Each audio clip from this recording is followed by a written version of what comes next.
Bandeirantes TV e Rádio Gaúcha, realizando o último debate entre os candidatos à Prefeitura da capital. Voltamos agora aos temas sorteados. Vamos ao sorteio, que já está sendo realizado, caindo em habitação, e a pergunta será formulada pelo candidato Fogaça. Nós estamos implantando em Porto Alegre uma grande novidade, o chamado bônus moradia. Ali na foz do Arroio Cavalhada, famílias estão saindo da beira do arroio, uma situação muito desconfortável e, obviamente, muito ruim para essas famílias e para a cidade, estão indo viver em locais dignos através do bônus moradia. O senhor é a favor do bônus moradia? Nós temos que investir em Porto Alegre em políticas de regularização fundiária. Há muitas famílias que moram uma vida inteira num lugar, mas não tem um documento dizendo que aquele terreno é seu. E a maior parte da cidade ainda é assim.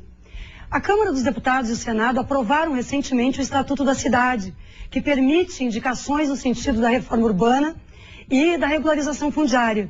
E existem recursos federais para isso. A preocupação que eu tenho com o bônus moradia é de ampliar-se o processo de favelização. Porque a entrega de um dinheiro somente para uma família tem que ser acompanhada também no sentido de que aquela família possa colocar-se em um lugar que seja devidamente regularizado. Essa mudança foi feita pela Câmara de Vereadores. O projeto chegou na Câmara sem essa preocupação.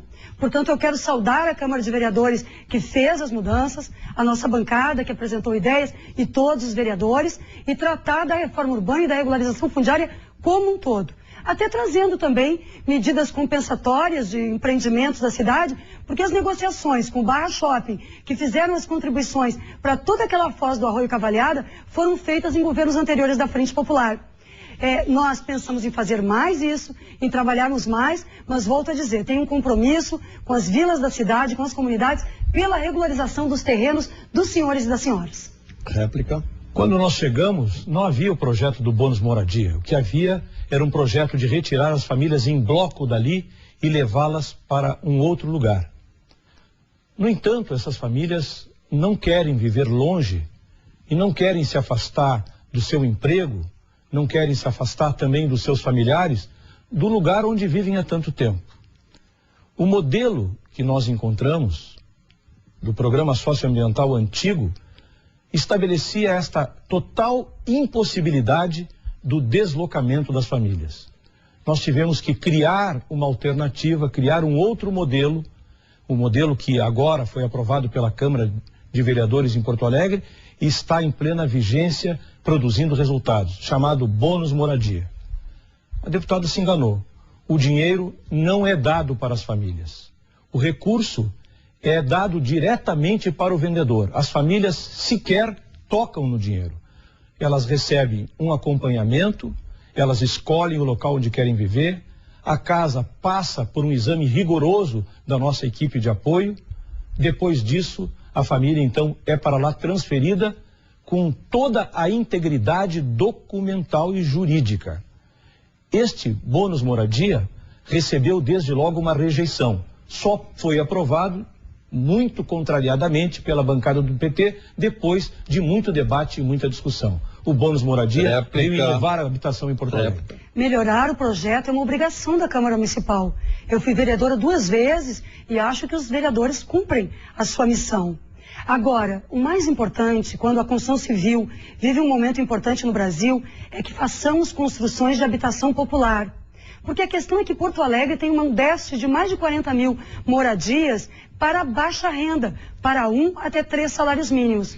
A minha proposta é investirmos mais na construção, porque com isso nós vamos gerar empregos para pessoas que muitas vezes não têm uma qualificação profissional melhor, mas que precisam trabalhar, sustentar suas famílias, vamos ter casas adequadas. O que eu não concordo é que se mantivesse um programa como esse bônus de entrega do dinheiro, e foi isso que a Câmara mudou, que a pessoa compraria um puxadinho qualquer na beira de um novo arroio, ali numa área de risco, e a prefeitura estaria com as pessoas em situação precária novamente. Vamos sortear mais um tema. Evidentemente não são repetidos, são 8 temas propostos. Vem agora transporte e quem pergunta é Maria do Rosário. Pois o transporte em Porto Alegre tem que ser debatido para qualificá-lo. Melhorar o transporte hoje, de imediato, é fazer com que os ônibus cumpram a tabela de horário, que não cumpre. E o senhor não tem feito isso. O senhor tem investido só nessa ideia do portal de baldeação e não melhora o ônibus hoje. Por que o senhor defende tanto a baldeação? Eu gostaria que o senhor explicasse se é melhor para o usuário do transporte coletivo. Mais uma oportunidade que lhe dou. A racionalidade do sistema hoje é tão grande que nós criamos um sistema de monitoria e controle, chamado SECOM.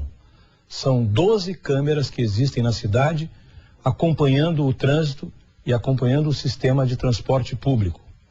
Numa sala, os 12 técnicos fazem a avaliação, fazem a análise e depois disso fazem as intervenções necessárias para o sistema andar melhor. Esta racionalidade tem sido tão eficaz, tão eficiente, que nós reduzimos a mortalidade no trânsito. Em 2005, morreu menos gente em Porto Alegre do que em 2004. Em 2006, menos do que 2005. Em 2007, menos que 2006 e assim subsequentemente. Esta racionalidade no trânsito e no transporte em Porto Alegre tem sido não só melhor para racionalizar e organizar o sistema viário, mas também para salvar vidas. E esta consciência e este objetivo está por trás desta política pública que nós empreendemos. Agora, é muito importante entender que nesta cidade é preciso fazer investimentos em sistema viário, em aperfeiçoamento. A terceira perimetral, ela não foi criada para ser uma via rápida e esses investimentos têm que ser feitos agora nos próximos 4 anos e esse é o nosso compromisso.